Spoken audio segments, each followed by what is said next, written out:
성경 봉독하시겠습니다. 구약성경 하박국 2장 4절로 11절까지 말씀입니다. 하박국 2장 4절에서 11절, 구약 1303면 있습니다. 하박국 2장 4절에서 11절까지입니다. 하박국 2장 4절에서 11절까지 말씀을 한 절씩 교독하시고 마지막 11절은 합독하시겠습니다. 보라, 그의 마음은 교만하며 그 속에서 정직하지 못하나 의인은 그의 믿음으로 말미암아 살리라.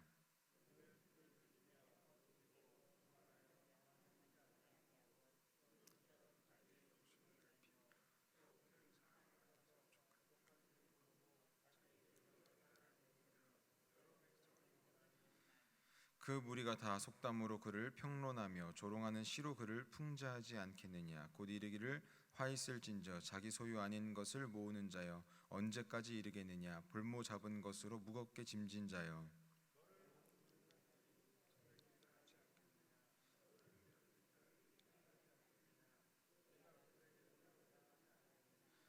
네가 여러 나라를 노력하였으므로 그 모든 민족의 남은 자가 너를 노력하리니 이는 네가 사람의 피를 흘렸으며 또 땅과 성읍과 그 안의 모든 주민에게 강포를 행하였음이니라.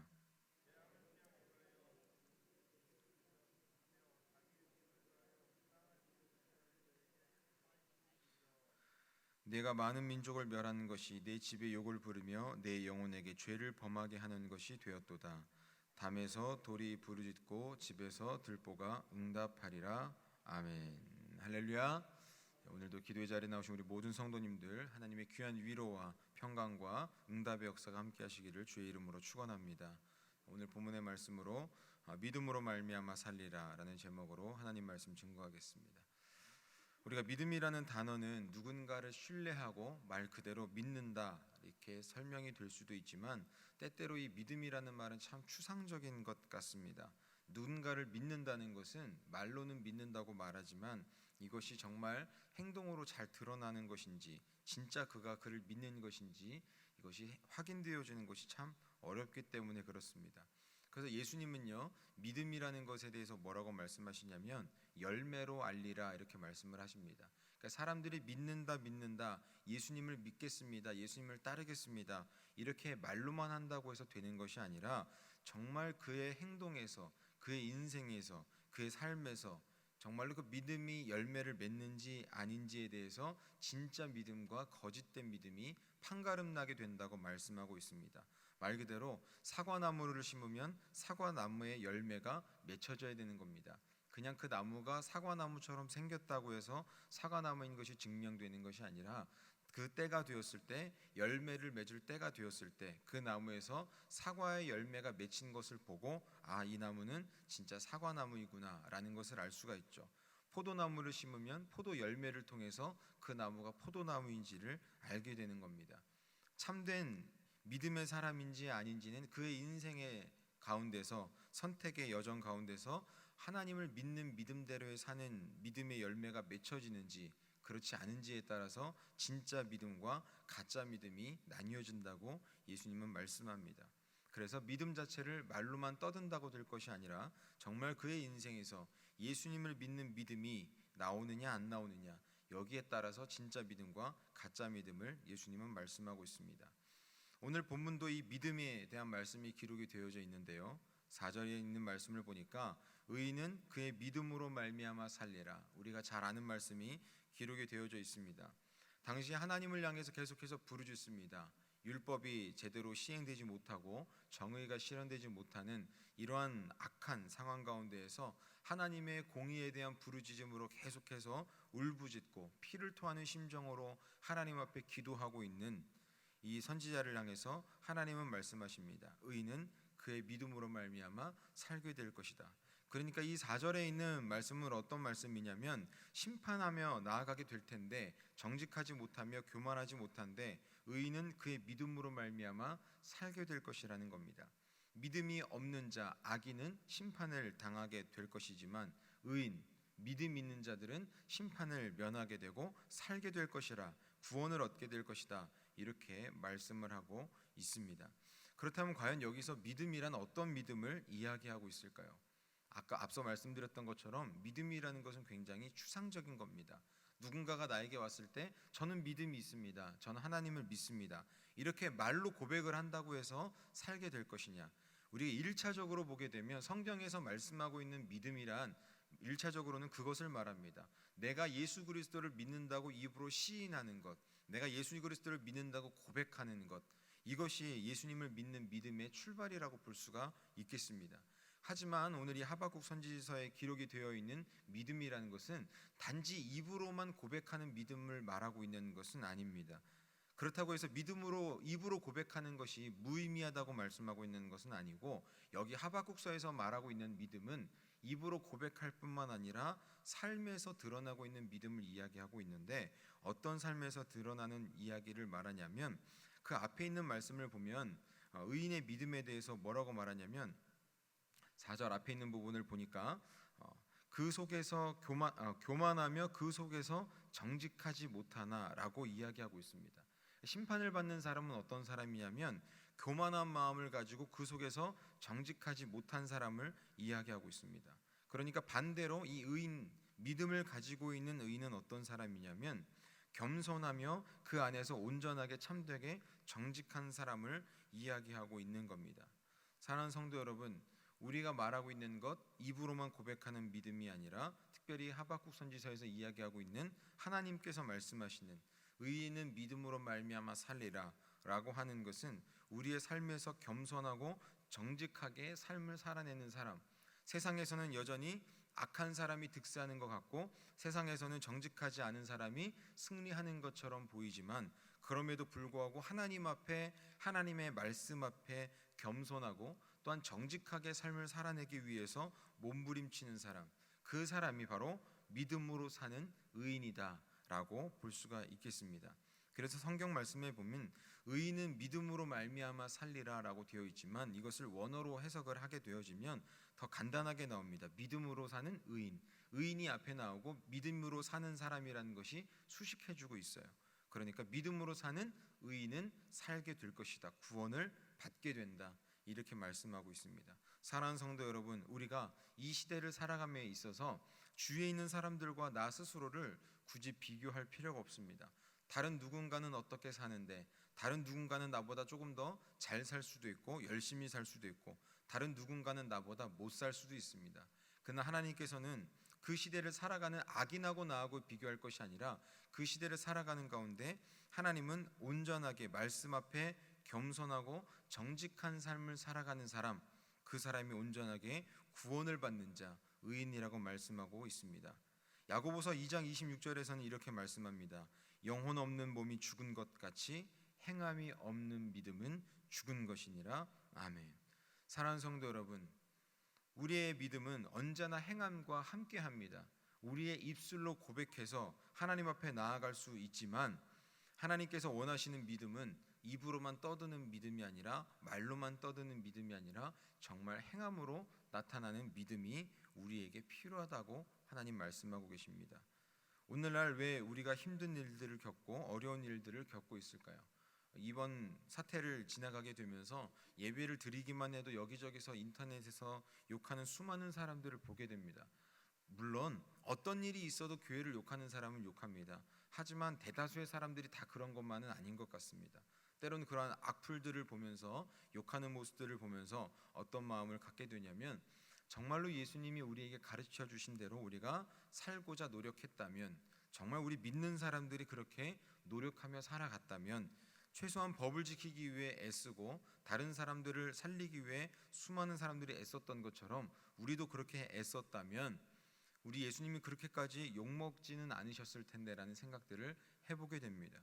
우리가 믿음이 있다고 말하면서 믿음 없는 삶을 살아가고, 믿음이 있다고 말하면서 믿음 없는 것처럼 행동했던 그런 수많은 것들이 오히려 예수님을 욕먹게 만드는 그러한 삶의 모습이 되었다라는 사실입니다. 사랑하는 성도 여러분, 우리 모두가, 이 자리에 있는 우리 모두가 입으로뿐만 아니라 하나님 앞에 믿음이 있다고 고백할 뿐만 아니라 오늘 하루를 살아가면서 믿음 있는 삶을 살기를 간절히 소망합니다. 믿음 있는 삶이 믿음 없는 사람의 삶과는 전혀 다른 모습으로 나타나야 합니다.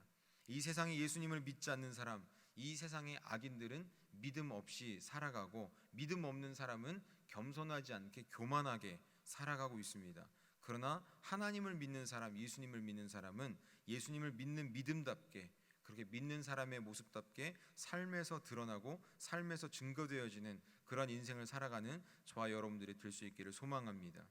그리고 오늘 본문 4절 뒤부터는요, 이 바벨론 심판, 하나님께서 심판의 도구로 말씀하셨던 이 바벨론 나라의 5가지 범죄에 대해서 말씀하고 있는데요, 특별히 오늘 우리가 읽었던 11절까지의 말씀은 2가지 정도, 첫 번째와 두 번째의 죄악에 대한 내용들이 담겨져 있습니다. 첫 번째는 탐욕에 대한 지적입니다. 5절에 보니까 자기의 욕심을 넓히고 족한 줄을 모르고, 이렇게 기록하고 있습니다. 여러분, 악인들, 멸망하는 사람들, 심판의 대상의 첫 번째는 어떤 사람들이냐면 탐욕스러운 사람들입니다. 자기의 욕심을 넓히고, 그리고 자기에게 주어진 것을 족할 줄 모르는 사람.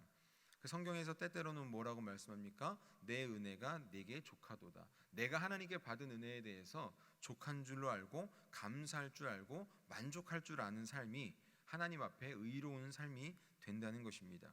그런 자들에게는 6절에서 8절까지 긴 말씀을 통해서 어떻게 심판을 하게 될 것인가, 결국 탐욕으로 말미암아 누군가를 노략했던 사람은 다른 사람들로 말미암아 자기의 인생도 노략질 당하게 되는 삶을, 심판을 받게 될 것이다, 이렇게 말씀합니다. 이 자리에 있는 우리 사랑하는 모든 성도님들, 우리 하나님 앞에 살아가면서 때때로 우리가 가장 안타까울 때는 언제냐면 하나님께서 나에게 주신 은혜를 만족하지 못하고 족한 줄로 여기지 못하고 욕심을 부릴 때가 우리 가운데도 있다는 사실입니다. 이 자리에 있는 우리 모든 성도님들, 하나님께서 이미 우리에게 주신 것이 참 많이 있지 않습니까? 그 어떤 것과도 비교할 수 없는 구원의 기쁨, 구원을 우리에게 허락해 주셨습니다. 그 외에, 예수 그리스도 외에 우리가 다른 것을 조금 덜 받는다 한들, 다른 사람들보다 조금 덜 축복을 받는다 한들, 우리가 예수 그리스도를 받은 것에 대한 축복과 그 어떤 것과 비교할 수가 있겠습니까? 이 자리는 우리 모두가 혹 우리가 다른 사람과 비교하는 것이 아니라 하나님께서 나에게 주신 구원의 기쁨으로 말미암아 자족할 줄 알고 하나님께 감사의 인생을 살아가는 저와 여러분들이 될 수 있기를 바랍니다. 두 번째로 기록된 범죄는 무엇이었냐면 부당하게 이익을 추구하는 범죄가 기록이 되어져 있습니다. 9절의 말씀을 보니까 부당한 이익을 취하는 자에게 화 있을진저, 이렇게 말씀하고 있는데요, 10절 하반절에 보니까 결국 그것은 내 영혼에게 죄를 범하는 것이 되었다, 이렇게 말씀하고 있습니다. 여러분, 부당한 이익을 취하는 것은요, 말 그대로 부당한 방법으로 지금 잠깐 이익을 취하는 것을 말합니다. 세상 사람들 중에서도 그런 사람들이 참 많이 있는 것 같습니다. 여러 뉴스라든지 매체들을 보게 되면 지금 당장 눈앞에 있는 이익을 얻기 위해서 법을 교묘하게 이용을 하거나 법을 피해가거나 법을 어기는 사람들이 있는 것 같습니다. 그렇게 부당하게 이익을 취하는 사람은 지금은 자신이 출세한 것처럼 보입니다. 지금은 자신이 많은 것을 이룬 것처럼 보입니다. 그러나 하나님께서는 그들에 대해서 단호하게 이렇게 말씀하고 있습니다. 오히려 자신이 부당하게 이익을 취하였던 그것이 결국에는 자신을 망하게 하는 것이 되었다. 다시 말해서 이거는 이익이 아니라 손해라는 것을 말씀하고 있습니다. 사랑하는 성도 여러분, 악인은 자신에게 주어진 것에 감사하지 못하고 탐욕스러운 마음으로 다른 누군가의 것을 노략질하는 사람입니다. 지금은 그 탐욕함과 노략질하여 얻은 것이 성공처럼 보이지만 도리어 그러한 자들은 다른 누군가에게 노략질을 당하는 심판을 당하게 될 것이고요, 또한 부당하게 이익을 취하는 일 삼는 자들은 그것이 잠깐 내 눈에 이익으로 남는 것처럼 보이지만 오히려 그 이익은 자신에게 도리어 손해로 다가오게 되고 자신을 망치는 지름길이 된다고 말씀하고 있습니다. 다시 말해서 5가지 중에 앞선 2가지를 살펴보았는데 결국 악인은 하나님께서 반드시 심판하시게 되는데 그 심판하시는 방법이 어떤 겁니까? 내가 잘했다고 생각하는 것을 가지고 내가 잘못하게 되는 그러한 상황을 이야기하고 있는 겁니다. 칼을 든 자는 칼로 망하는 것처럼 내가 잘 부당하게 취한 것을 가지고 오히려 심판을 당하게 되는 안타까운 인생이 될 수밖에 없습니다. 그러나 4절에 우리가 아까 처음에 말씀을 나누었던 것처럼 의인은 믿음으로 말미암아 살게 됩니다.